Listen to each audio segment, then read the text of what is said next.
All women are different, but they are all women. This video is androcentric from a men's point of view and is presented as opinion, commentary, and debate. Expressing opinions is not violence.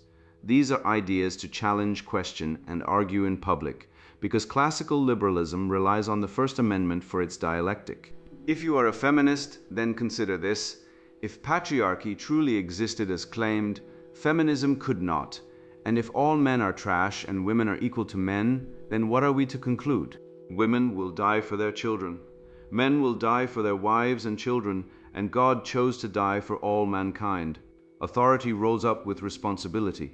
If this framing of facts offends you, click off to a cute cat video.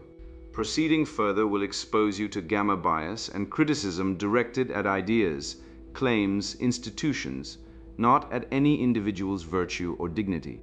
Our method follows the 7 liberal arts, the trivium, grammar, logic, rhetoric, and the quadrivium, arithmetic, geometry, music, and astronomy, and the transcendentals, the good, true, and beautiful. If this framework is not for you, feel free to exit now. It's no disgrace. Women are wonderful. God bless America. Men are great. Feminismus delendus est. Male action plan for marriage. Assume your wife is dead. Take back control. Restore order and integrity. Written by Conrad Riker. Available now. Links in description. Divorce self-improvement for men. The practical anatomy of a modern delusion. I don't care about the money, I care that you made me feel unsupported when I wanted it.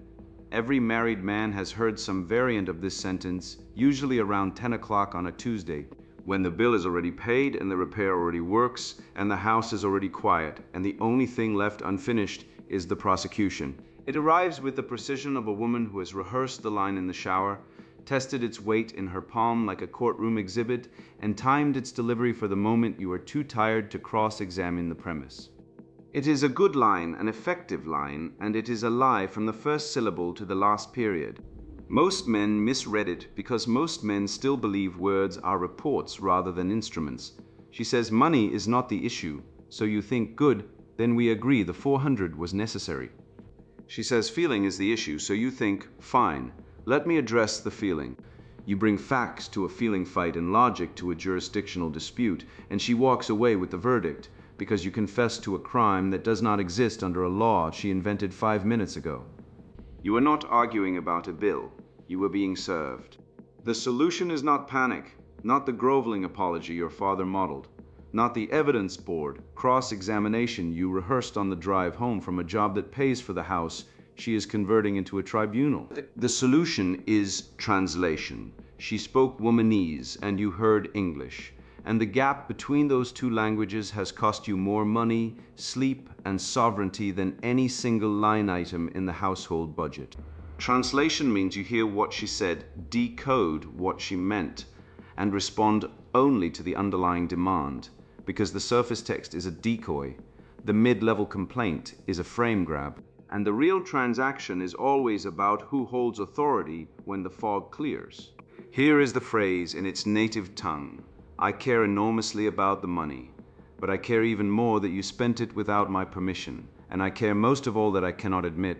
I care about either without looking petty, so I will repackage both as your emotional failure and make you carry the bag. That is not a feeling. That is a receipt printed after appetite already bought the thing, and the clerk's name is not on it, but yours is. The phrase, I don't care about the money, I care that you made me feel unsupported when I wanted it. Speaker, context. Evening dispute over a 400 home repair bill the wife approved, but now claims was too much because the husband paid it without asking for her emotional buy-in first.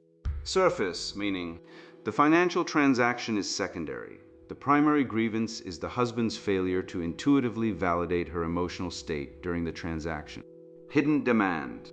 She wants him to retroactively validate her feelings about the money, effectively making the cost of the repair not just financial but emotional labor, while maintaining plausible deniability that she is actually complaining about the price. Core contradiction. She claims to be unhealed, detached from materialism, money, yet uses the concept of money solely as a metric to measure his love and attentiveness.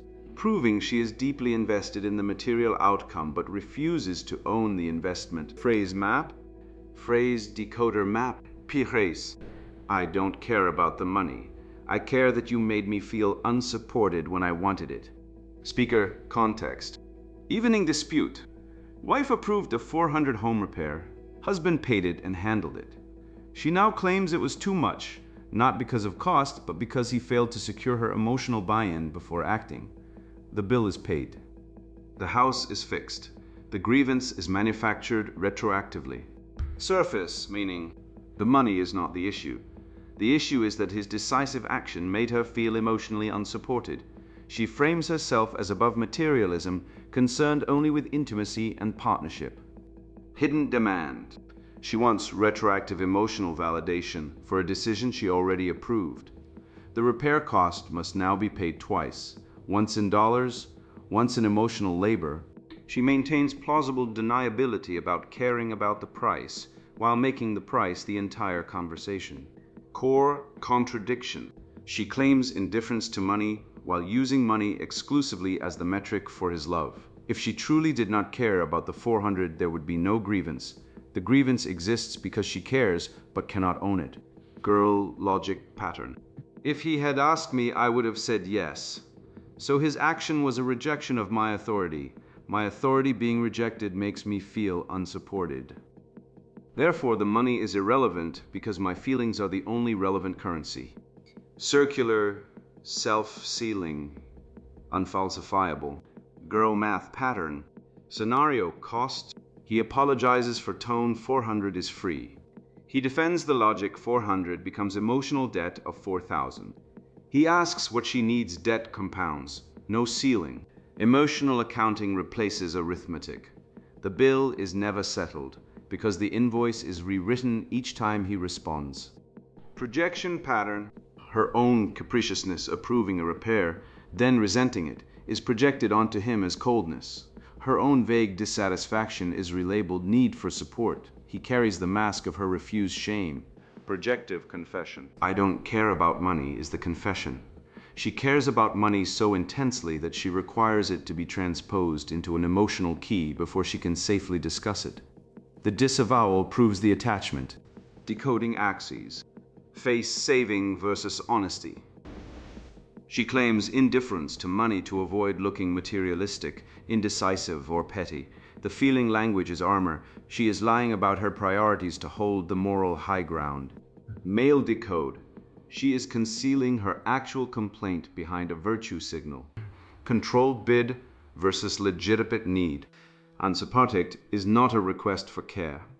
It is a demand that he submit to her emotional timeline before acting in his own home. She masks a dominance play as vulnerability. Male decode. She is testing whether his task competence or her mood governs the household. Inductive projection. One cue to global verdict. One unilateral purchase becomes "you make me feel unsupported," a global character verdict. One event is inflated into a pattern. Male decode. She is rewriting the present to manufacture a history of neglect. Projection versus self-knowledge. She approved the repair. Now she resents it. That internal conflict is unbearable, so it must be his fault. Male decode. She is outsourcing a decision she cannot own. Hypocrisy versus reciprocity. She expects him to intuit her wants without her stating them.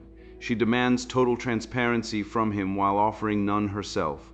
Male decode. She wants the benefit of his mind reading without the burden of her own clarity. Group chat audience versus private truth. The phrase is prepackaged for a female social audience. It sounds like a legitimate grievance when repeated to friends, a therapist, or a divorce mediator. Male decode. She is curating a narrative for external validation, not speaking to him. Reassurance hunger versus adult request. She wants comfort, not a solution. The repair is solved, the bill is paid. What remains is appetite for soothing. Male decode. This is emotional feeding, not partnership communication. Feeling versus fact. Fact. 400 was spent on a necessary repair she approved. Feeling unsupported. She elevates the feeling above the fact and demands he do the same. Male decode. Her feelings are real to her, but irrelevant to the invoice. Male protocol. Do not apologize for the money. Do not defend the price. Defend the necessity. Do not ask what she wants. State what you did. Do not enter the feeling debate. Anchor in the fact. Do not over-explain. Explanation invites cross-examination. Own your action. Do not own her reaction. If she persists, I hear you, I'll think about it. Then disengage. Document the approval if it was given. Maintain calm. Her goal is to destabilize your frame. Reward directness next time. Punish indirectness with silence. Title hook, The 400 Lee, How I Don't Care About Money Costs You Everything. Core maxim, the hamster spins because the conscience knocked. Rationalization is the receipt printed after appetite already bought the thing.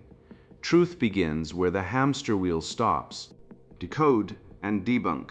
The 400 Lie, How I Don't Care About Money Costs You Everything. The phrase, I don't care about the money. I care that you made me feel unsupported when I wanted it. Context. Evening dispute.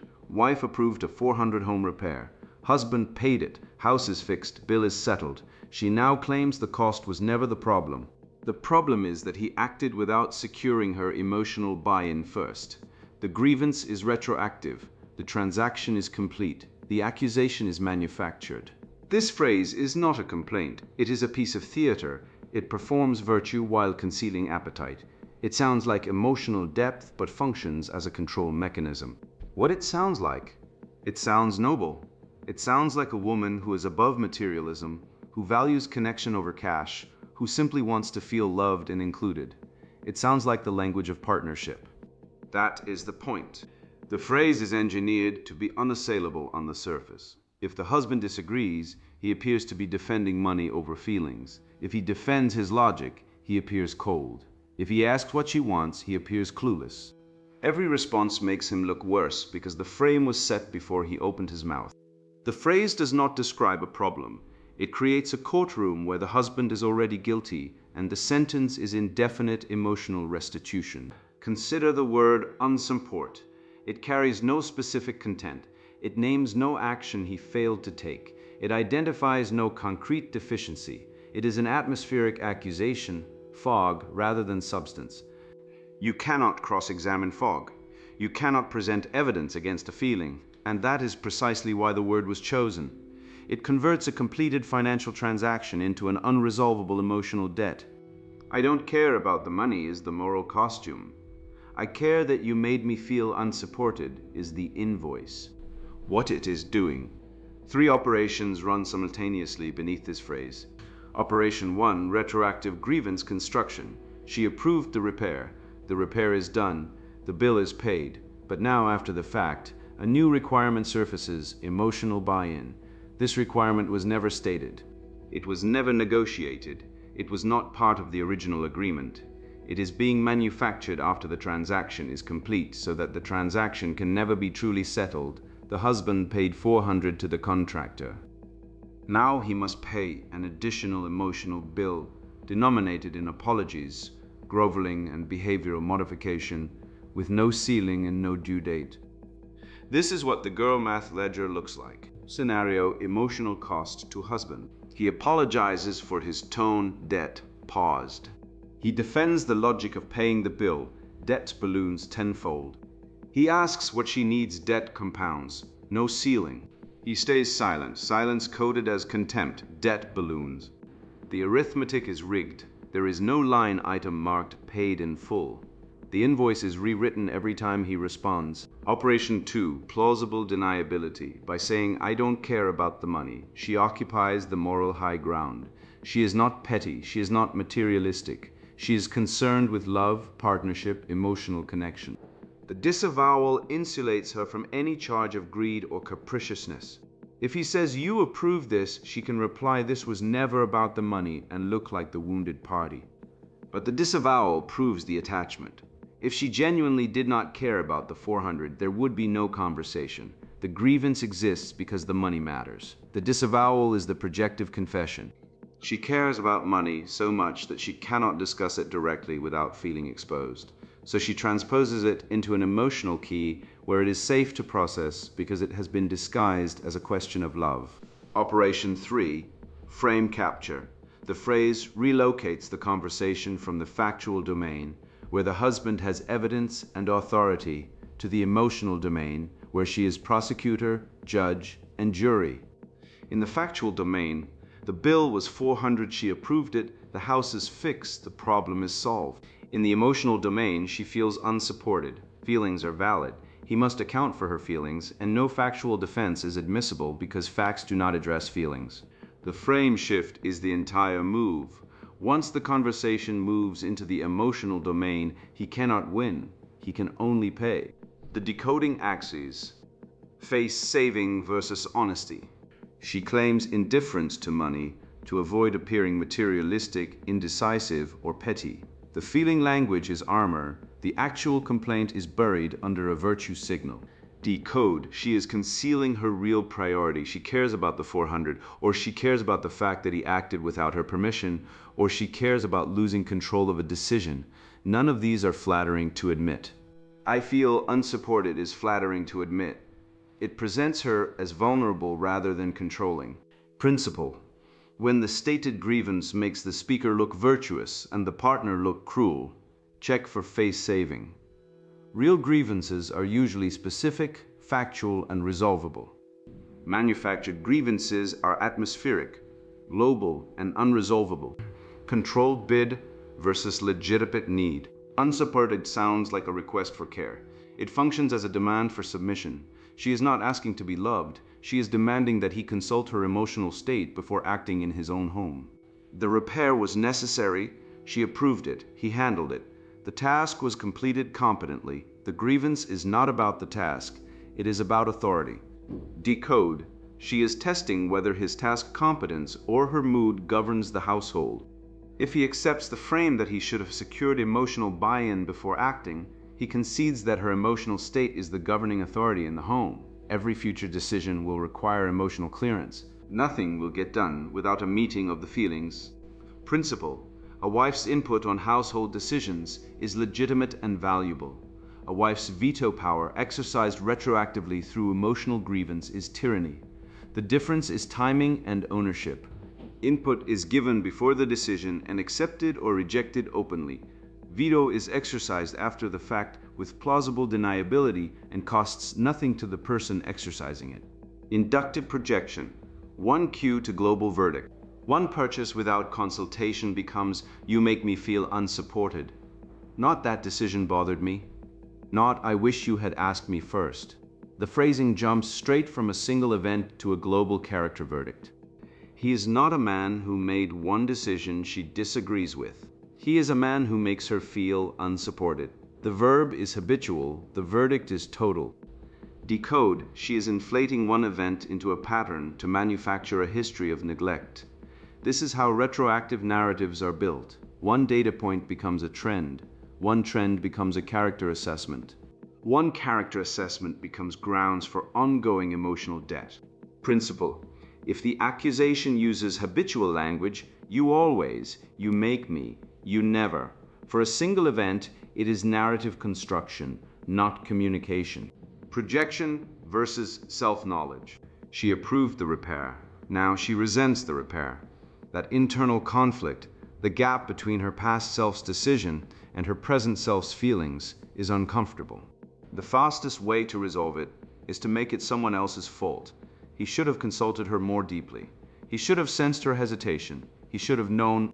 Decode. She is outsourcing a decision she cannot own. Her past self said yes. Her present self feels no.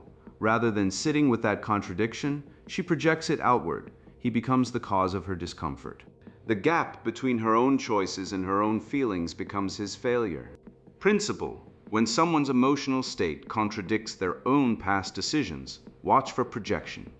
The discomfort of cognitive dissonance is projected as the partner's failure to anticipate, prevent, or manage it. Hypocrisy versus reciprocity. She expects him to intuit her wants without her stating them. She demands total transparency from him while offering none herself.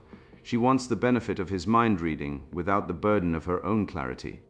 If he had asked her directly, "Do you want me to handle this repair?" and she had said yes, the grievance would not exist. But the grievance does exist, which means the problem is not that he failed to ask.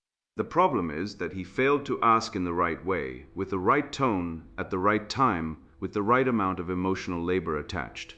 This standard is impossible to meet because it was never defined.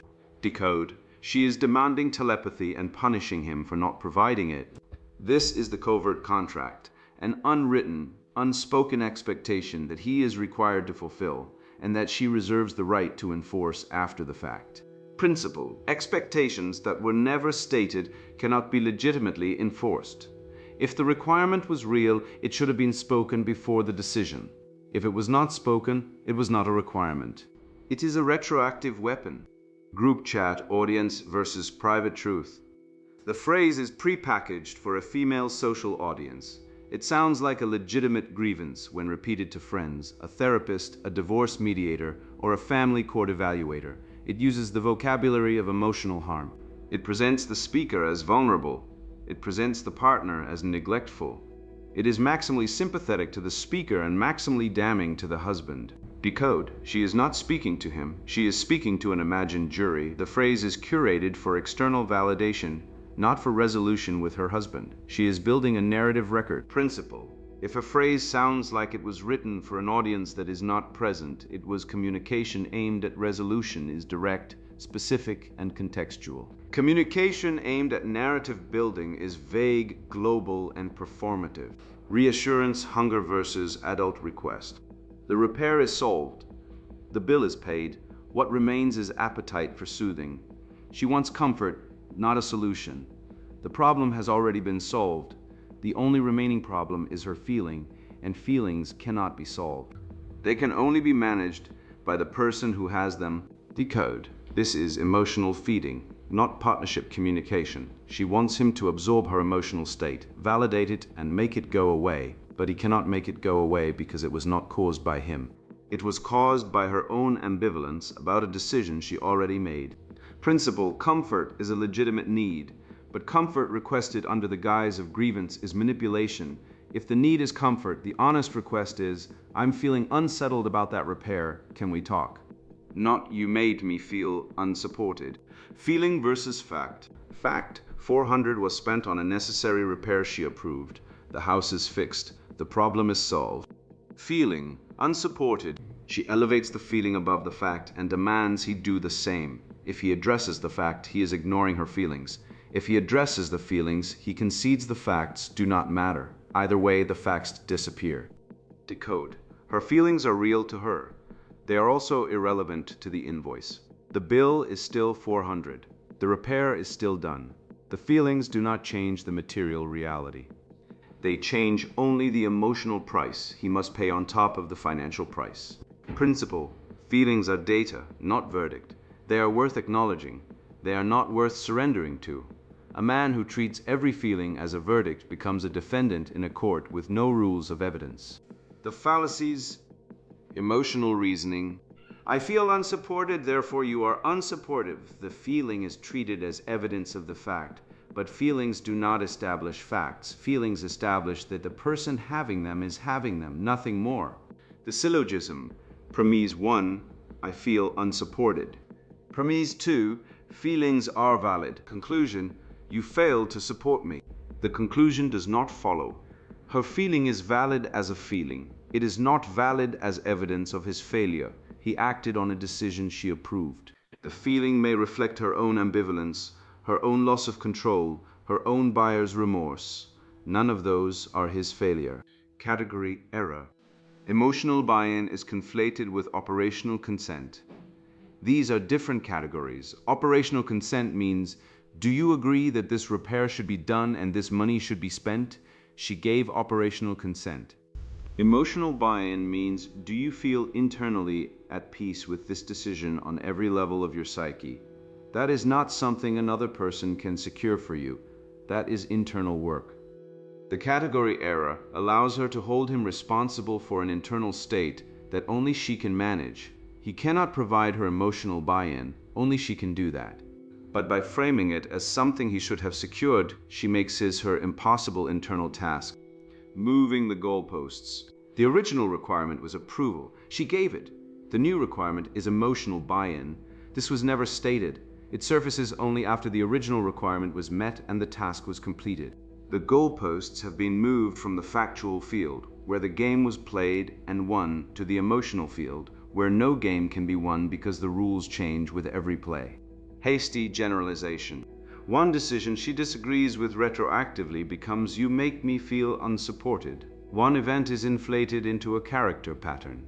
This is the foundation of narrative abuse. Take one moment, strip it of context, elevate it to a pattern, and use it as evidence of a global deficiency that requires ongoing correction. Mind-reading expectation. He should have known. He should have sensed her hesitation. He should have asked deeper. He should have read between the lines. This is the demand that he possess telepathic abilities, with the punishment for not possessing them being an indefinite emotional debt. No human being can meet this standard. That is why it exists. It is designed to be unmeetable, so that failure is guaranteed and grievance is permanent. Moral substitution. Emotional comfort is treated as equivalent to factual correctness. Because she feels bad, she is right. Because he made her feel bad, he is wrong. The moral weight has been transferred from the facts of the situation to the emotional weather surrounding them. This allows any feeling of discomfort to become a moral charge against the nearest man. The male error modes. The apology trap. He apologizes for making her feel unsupported.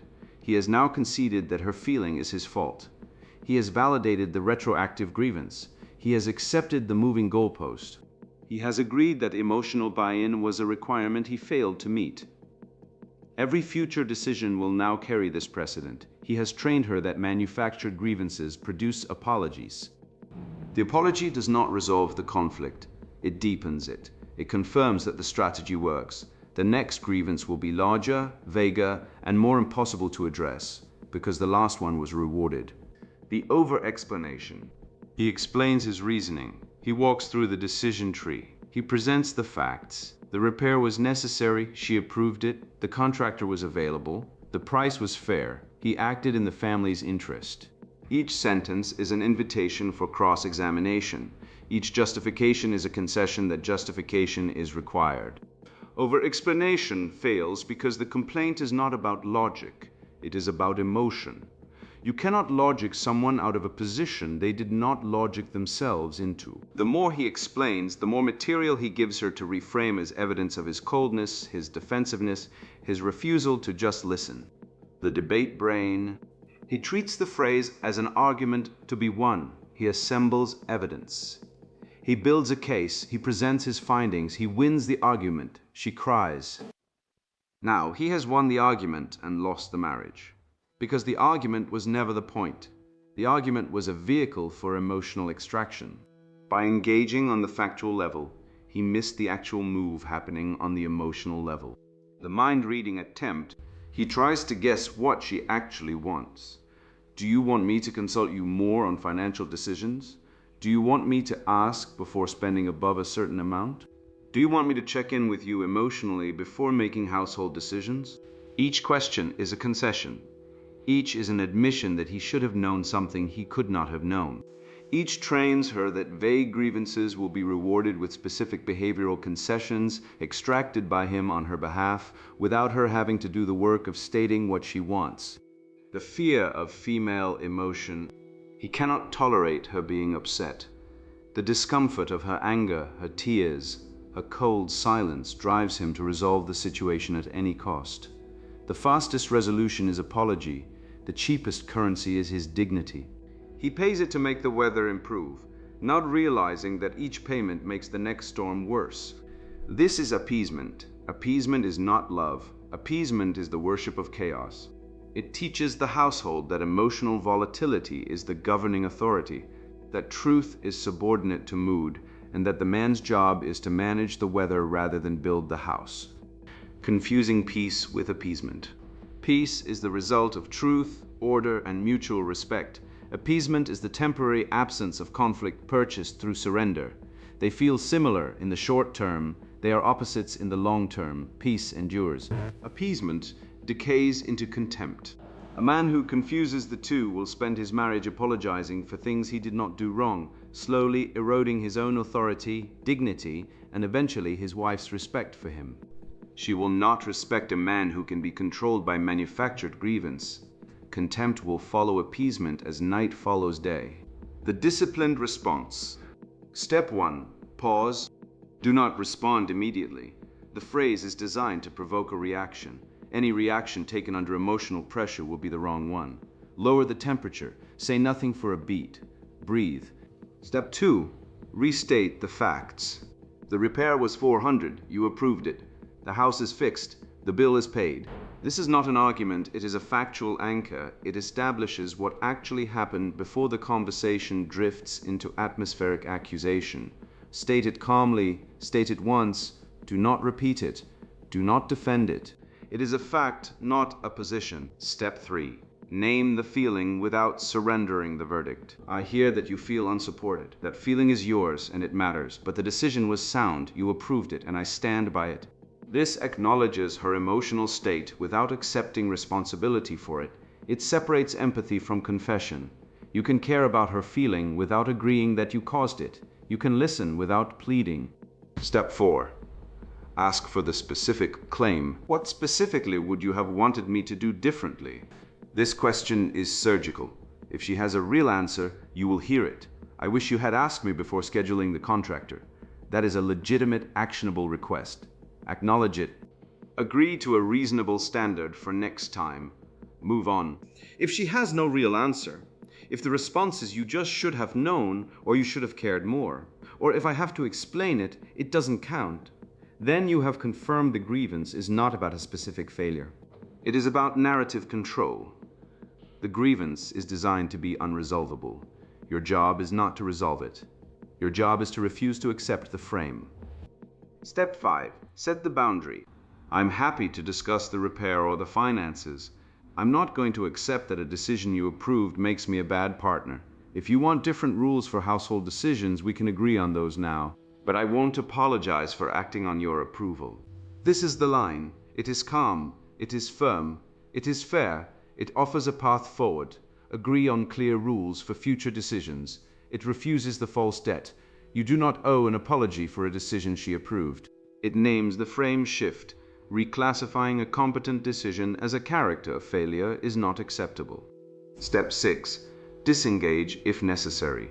If she persists, if the emotional temperature rises, if the facts disappear under the fog, disengage, not angrily, not passive-aggressively. Calmly, I hear you, I'm going to step away for a bit. We can talk more when things are calmer. Then walk away.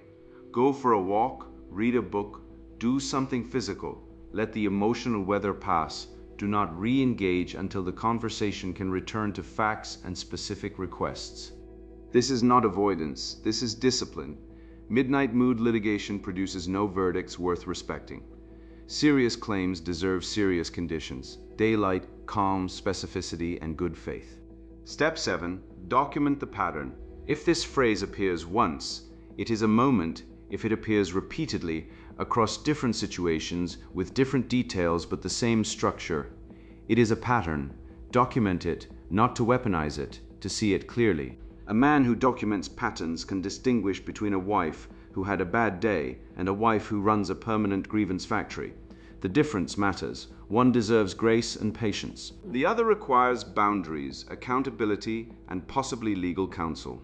Write down the date, the phrase, the context, and the facts.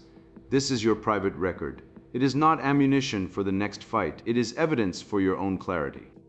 When the narrative is rewritten, when the history is edited, when past events are reinterpreted through the lens of present grievances, your notes will remind you what actually happened, distinguishing good faith from bad faith. Not every expression of "I feel unsupported" is manipulation. A wife who has been neglected, dismissed, ignored, or genuinely left to carry household burdens alone has every right to say so. The question is whether the feeling matches the facts. Good faith signal. She describes a specific pattern. When you handle finances without telling me, I feel left out of decisions that affect both of us. This is actionable. It names the behavior, the feeling, and the request for change. It does not inflate one event into a character verdict. It does not move the goalposts. It invites negotiation. Bad faith signal. She describes an atmospheric condition. You make me feel unsupported. This is not actionable. It names no specific behavior that can be changed. It inflates one event into a global verdict. It moves the goalposts from operational consent to emotional buy-in. It demands mind reading. It is designed to produce unresolvable guilt. A wise man listens to the first with attention and humility. He responds to the second with boundaries and clarity. The test is simple. Does the complaint point toward a specific, actionable change, or does it point toward an open-ended emotional debt that can never be fully paid? If the former negotiate, if the latter hold the line, the core principle, the phrase, "I don't care about the money, I care that you made me feel unsupported," is a load-bearing wall in the architecture of modern marital conflict. It looks like emotional depth. It functions as emotional taxation. It converts a completed transaction into an unresolvable grievance. It relocates the conversation from facts to feelings, where the husband cannot win because the rules of evidence do not apply. The disciplined man does not accept the frame. He does not apologize for decisions his wife approved. He does not defend his logic against an emotional charge. He does not attempt to mind-read retroactive requirements that were never stated. He anchors in facts. He acknowledges feelings without surrendering the verdict. He asks for specific claims. He sets boundaries. He rewards directness and refuses to fund indirect aggression. He knows the difference between a wife who needs reassurance and a wife who is manufacturing grievance. He gives generously to the first and stands firm against the second. He knows that peace requires truth, not appeasement, that a home is a refuge, not a tribunal, that a man who apologizes for things he did not wrong will eventually be asked to apologize for existing. He knows that the hamster spins because the conscience knocked, that rationalization is the receipt printed after appetite already bought the thing. That truth begins where the hamster wheel stops. He stops the wheel. He stands in the truth. He leads from there. Male response protocol. The response protocol. I don't care about the money. Move 1. Slow down. Do not answer immediately. The phrase is engineered to make you defend yourself against a fog. Breathe. Recognize this is a frame test, not a financial discussion. She spent the emotional currency before you entered the room, and now she is printing the receipt and handing it to you. Say nothing for 3 seconds. Move 2. Identify the claim. She says she does not care about the money. She does. She says she cares about feeling unsupported. What she cares about is that you acted without her, which made her feel irrelevant, which she has recoded as unzanpond because that word makes you the villain and her the victim. Internal diagnostic. 2 claims are present. One is false, I don't care about money. One is unfalsifiable, you made me feel. Neither is a request. Say, you said you don't care about the money, so let's set the money aside. What specifically do you need from me right now? Move 3. Separate fact from feeling. The fact of 400 repair was necessary. She approved it. You paid it. The house is fixed. The feeling, she felt unsupported because you did not seek her emotional buy-in before writing the check. The inference she wants you to accept, your decisive action was emotional neglect. This is a category error. Operational competence is not emotional cruelty. You are being asked to confess to a crime that has no statute, no evidence, and no possible defense, because the crime is she felt away. Say, the repair is done, the house needed it, you approved it. I understand you felt left out of the decision. That was not my intent, but I won't agree that fixing our home means I neglected you. Move 4. Ask for a direct request. The phrase contains no request, it contains a verdict. A woman who says, you made me feel unsupported, is not asking for repair, she is demanding a confession. You must convert the grievance into a request, because if you accept a grievance without a request, you accept a permanent debt. Say, I hear that you felt unsupported. What I need to know is, what would you like me to do differently next time? Say it plainly and I will consider it. If she cannot answer, the grievance was never about repair. It was about leverage. Move 5. Refuse mind reading guilt. She expects you to have intuited that she needed emotional consultation before a transaction she already approved. This is the mind-reading expectation. She wants the benefit of your instinct without the burden of her communication. Do not accept the premise that you should have known. You are her husband, not her psychic. Say, I cannot read your mind, you approved the repair. If you wanted to be consulted again before I paid, you needed to tell me that. I will not apologize for not knowing something you never said. Move 6. Reward directness. If she course corrects, if she drops the fog and states plainly, I want to be consulted before you spend over $200 on the house, then acknowledge it. Treat adult speech as currency. Make it worth her while to speak like an adult. Say, that is clear, I can do that. Thank you for telling me directly.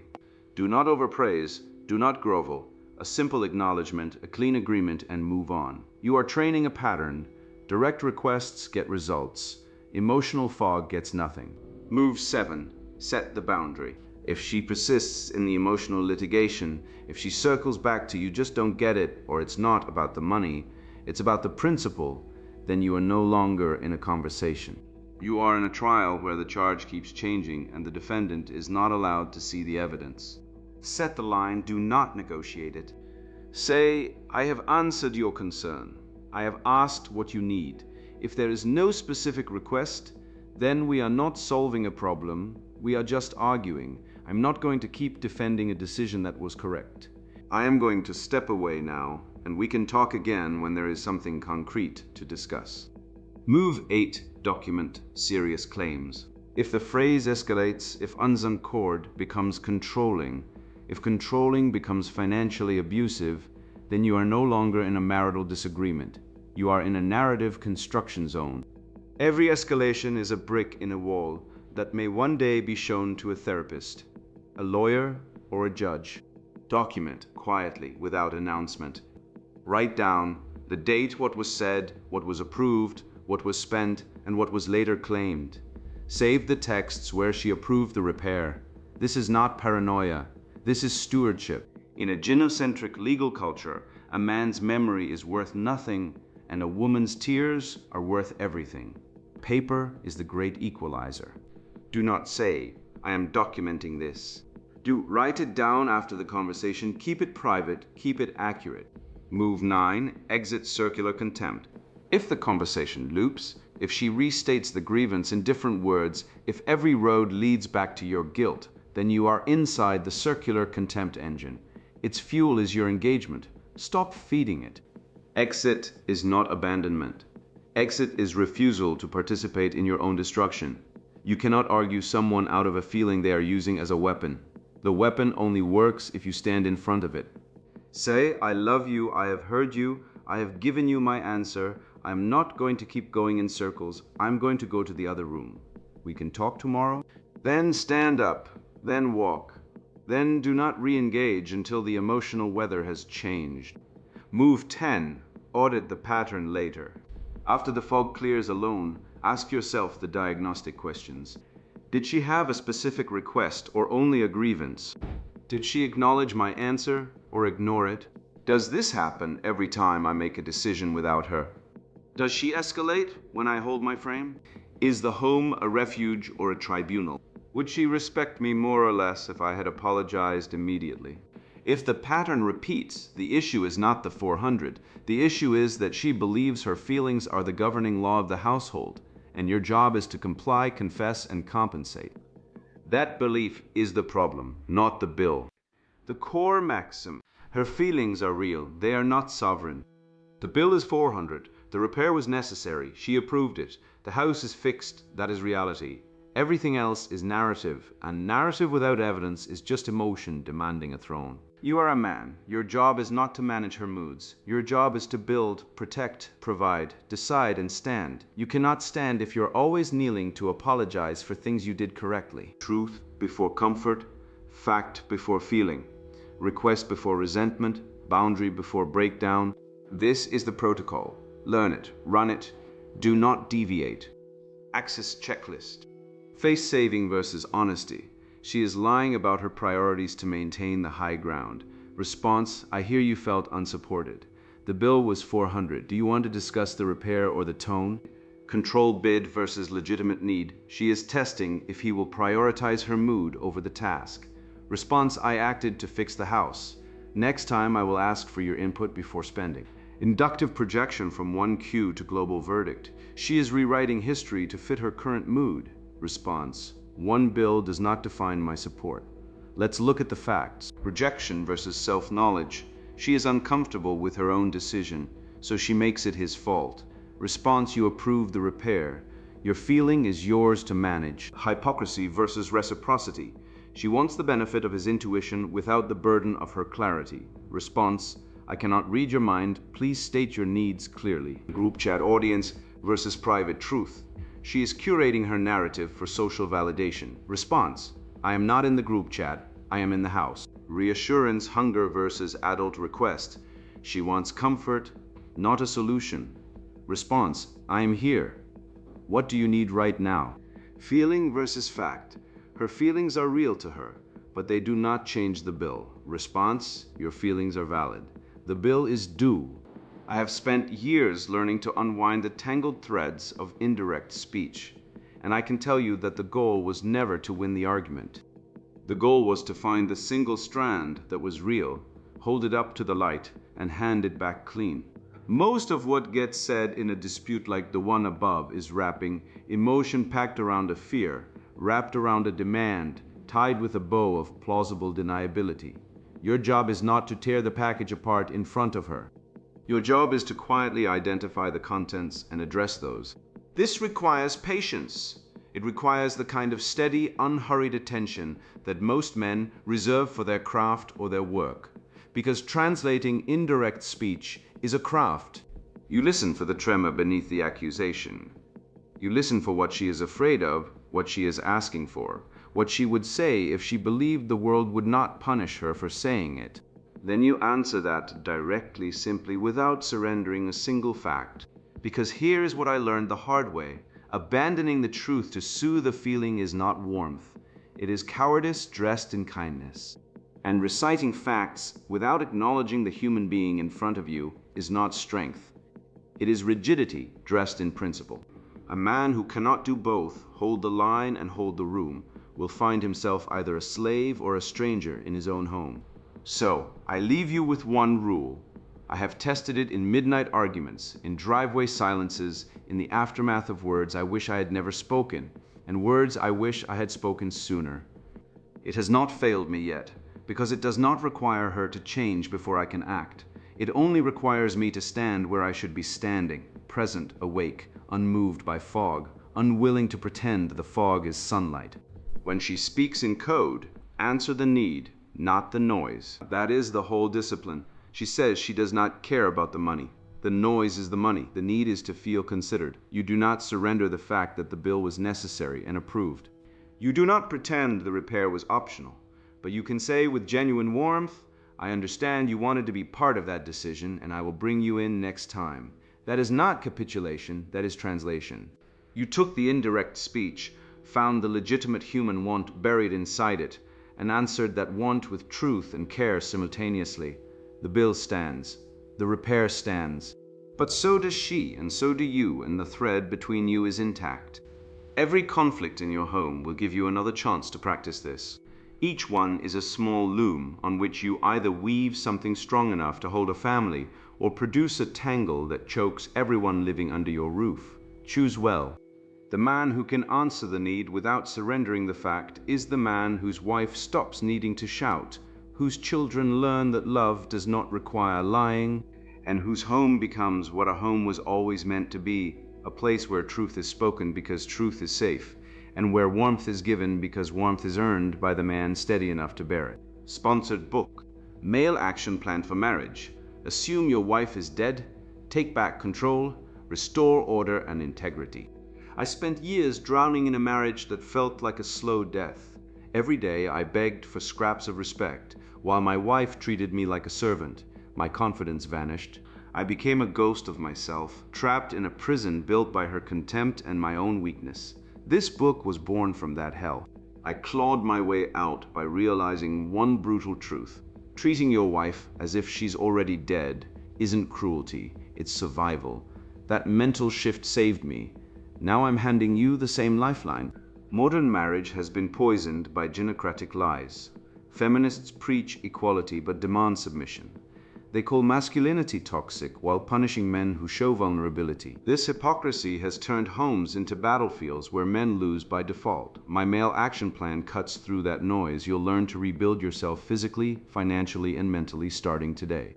Chapters like Spartan Resurrection and Financial Firewall give you concrete steps to forge unbreakable armor. Frame Warfare teaches psychological dominance without a single word of negotiation. The Dread Calculus reveals how voluntary disappearance reignites her fear of losing you. This isn't theory, it's war-tested strategy from my own trenches.